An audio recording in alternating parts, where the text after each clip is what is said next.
शिवछत्रपती परिसर अभ्यास भाग 2 इयत्ता 4. नमस्कार, मी तुमचा मित्र ज्ञानेश्वर.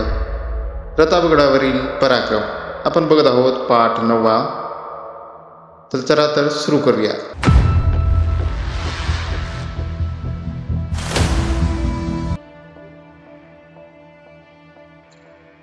आदिलशाही हादरली.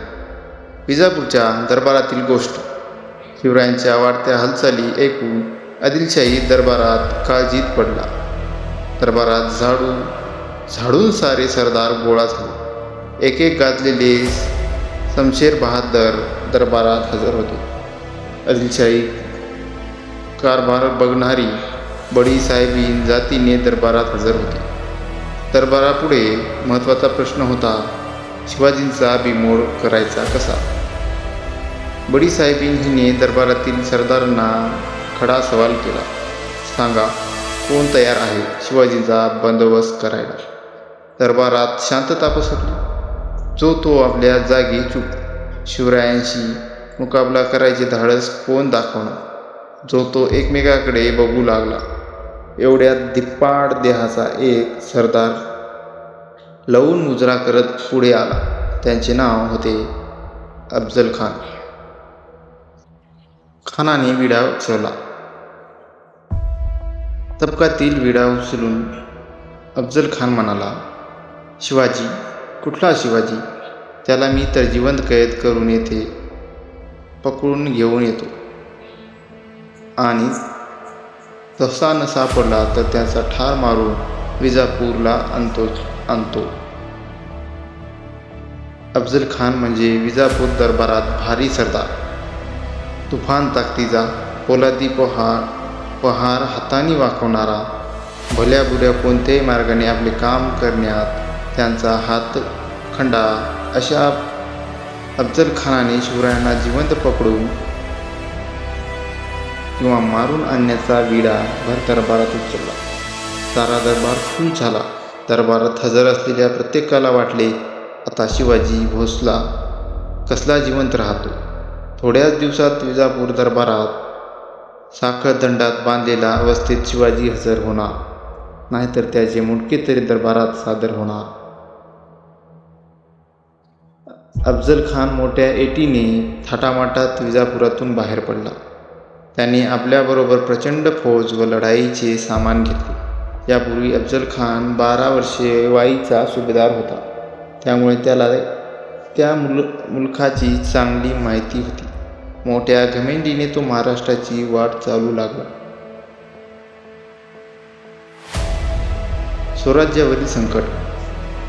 शिवराय त्यावेळी रायगडावर होते.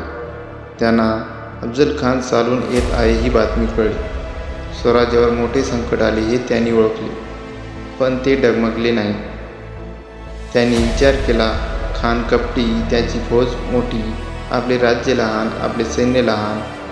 उघड्या मैदानावर काही खानापुढे आपण निभाव लागणार नाही. त्यांच्याशी युक्तीने सामना दिला पाहिजे, असे शिवरायांनी ठरवले. ते जिजामातेशी सल्लामसलत करून तसेच त्यांना आशीर्वाद घेऊन रायगडावरून निघाले आणि त्यांनी प्रतापगडाकडे कूच केली. अफजल खानाचे डावपेच. शिवराय प्रतापगडावर गेले ही बातमी खानाला कळताच तो चिडला. त्याला माहीत होते प्रतापगडावर चालून जाणे सोपे नाही, कारण तो किल्ला होता डोंगरात. भोवताली घनदाट जंगल होते. वाटेत उंच उंच डोंगर होते. फौजेला जायला चांगली वाट नव्हती. तोफा चढवायला मार्ग नव्हता. शिवाय तेथे जंगली जनावरांचा तर भयंकर सुळसुळाट. शिवरायांनी प्रतापगडावर उतरून खाली यावे म्हणून खानाने डावपेच खेळण्यास सुरुवात केली. तुळजापूर, पंढरपूर या देवस्थानांना उपद्रव दिला. रयतेचा खूप छळ केला. हे ऐकून तरी शिवराय प्रतापगड सोडतील व बाहेर येतील असा खानाचा डाव होता. शिवरायांनी खानाचा डाव ओळखला. त्यांनी प्रतापगड सोडलाच नाही. तेव्हा खानाने दुसरा डाव टाकला. प्रेमळपणाचे सोंग घेऊन त्याने शिवरायांना निरोप पाठवला. तुम्ही माझ्या मुलासारखे मला भेटायला या.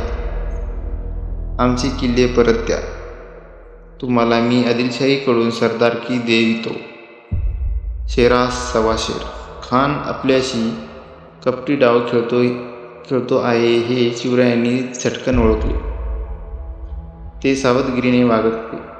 त्यांनी खानालाच प्रतापगडाखाली खेचून आणण्याचा निर्धार केला. त्यांनी खानाला निरोप पाठवला. खान साहेब, मी तुमचे किल्ले घेतले, मी अपराधी आहे, मला क्षमा करा. आपणच प्रतापगडाखाली भेटायला यावे, मला तिकडे येण्याची भीती वाटते. शिवरायांचा निरोप ऐकून अफजल खान हसला. वा, बहुत खुशी. आपली दाढी कुरवाळत तो म्हणाला, त्याला वाटेल या अफजलखानापुढे शिवाजीची काय विशाल. हा डरपोक माझ्याशी कसली लढाई खेळतो. आपणच जावे आणि भेटीत त्याला चिरटून टाकावे. बस. खान शिवरायांना प्रतापगडाखाली भेटायला तयार झाला. भेट ठरली. प्रतापगडाखालच्या माचीवर भेटण्याची जागा ठरली, दिवस ठरला, वेळ ठरली. भेटीच्या वेळी दोघांनी आपल्याबरोबर एक सेवक आणावा आणि आपले 10 अंगरक्षक ठरलेल्या ठिकाणी दूर ठेवावे, असे ठरले. महाराजांनी खानासाठी चांगली वाट तयार करून घेतली. भेटीसाठी छानसा शामियाना उभारला. शिवराय फार सावधगिरीने वागत होते. त्यांनी आपल्या सैन्याची निरनिराळ्या तुकड्या केल्या. जंगलात कोणी कोठे लपून राहायचे, काय करायचे याबद्दल त्यांना सूचना दिल्या. कडेकोट बंदोबस्त केला. खान कपटी आहे, शिवरायांनी त्यांची भेट घेऊ नये असे त्यांना काही सल्लागारांनी सांगितले. पण शिवरायांनी खानाचा भेटायचे नक्की ठरवले. भेटीची तयारी. भेटीचा दिवस उजाडला. सकाळी शिवरायांनी भवानी देवीचे दर्शन घेतले. थोड्या वेळाने त्यांनी पोशाख करण्यास सुरुवात केली. पायात सुरवार चढवली, अंगात चिखलत घातले, त्यावर जरीचे कुर्ते व अंगरखा घातला, डोक्यास जिरेटोप घातला, त्यावर मंदिल बांधला. डाव्या हाताच्या बोटात वाघनखे चढवली.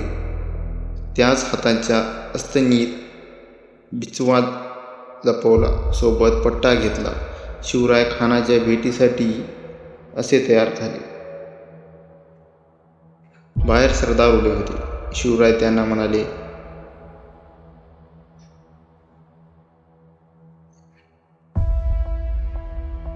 गड्यांनो, आपापली कामे नीट करा. भवानी आई यश देणार आहे. पण समजा आमचे काही बरे वाईट झाले तर तुम्ही धीर सोडू नका. संभाजीराजांना गादीवर बसवा. मासाहेबांच्या आज्ञेत वागा. स्वराज्य वाढवा. रयत सुखी करा. आम्ही निघालो. शिवराय निघाले.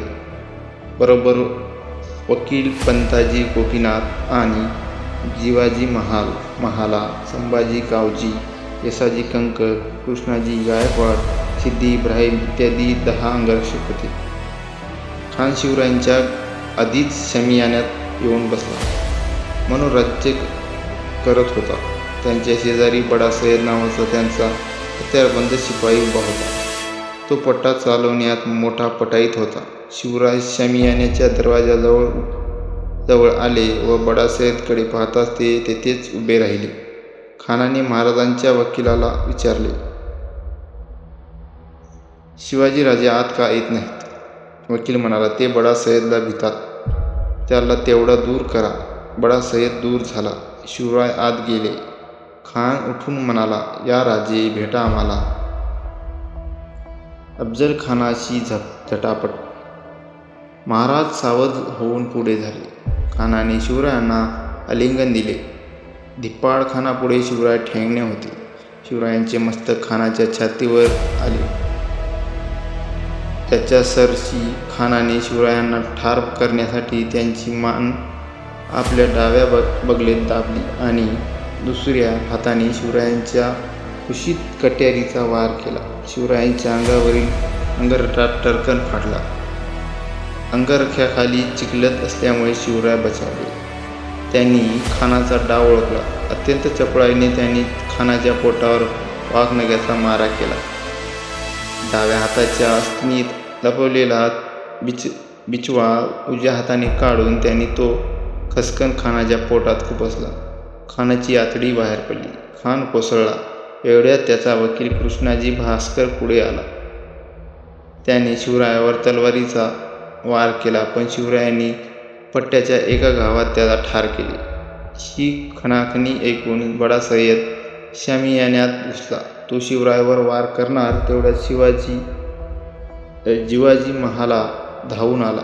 बडा सय्यदचा वार आपल्या अंगावर घेऊन जिवाजी महालाने एका घावात त्यास जागच्या जागी ठार केले. होता जीवा म्हणून वाचला शिवा, अशी म्हण पुढे रूढ झाली. यावेळी झालेल्या संघर्षात संभाजी कावजीने मोठा पराक्रम केला. अफजल खानाच्या फौजेची तानादान. विजयी शिवराय गडावर गेले. इशाऱ्याची तोफ झाली. शिवरायांचे सैन्य इशाऱ्याची वाटच बघत होते. तोफ होता झाडीतून लपून राहिलेले शिवरायाचे सैन्य खानाच्या फौजेवर तुटून पडले. खानाच्या फौजा बेसावत होत्या. त्यांना पळायलाही वाट सापडली. मराठ्यांनी जोराचा पाठलाग केला आणि खानाच्या फौजेचा धुव्वा उडवला. अफजल खानाचा मुलगा फाझल खान कसाबसा निसटला व विजापूरला पोहोचला. त्याने सांगितलेली बातमी ऐकून विजापुरात हाहाकार उडाला. विजापुरात सर्वात बलाढ्य सरदार शिवरायांनी हा म्हणता धुळीस मिळवला. शिवरायांचे नाव सगळीकडे दुमदुमले. त्यांच्या पराक्रमाचे पोवाडे सह्याद्रीच्या कडेकपारीत घुमू लागले. मित्रांनो, व्हिडिओ पसंत आला असेल तर लाईक करा, चॅनलला सबस्क्राईब करा, एक छोटासा कमेंट करा.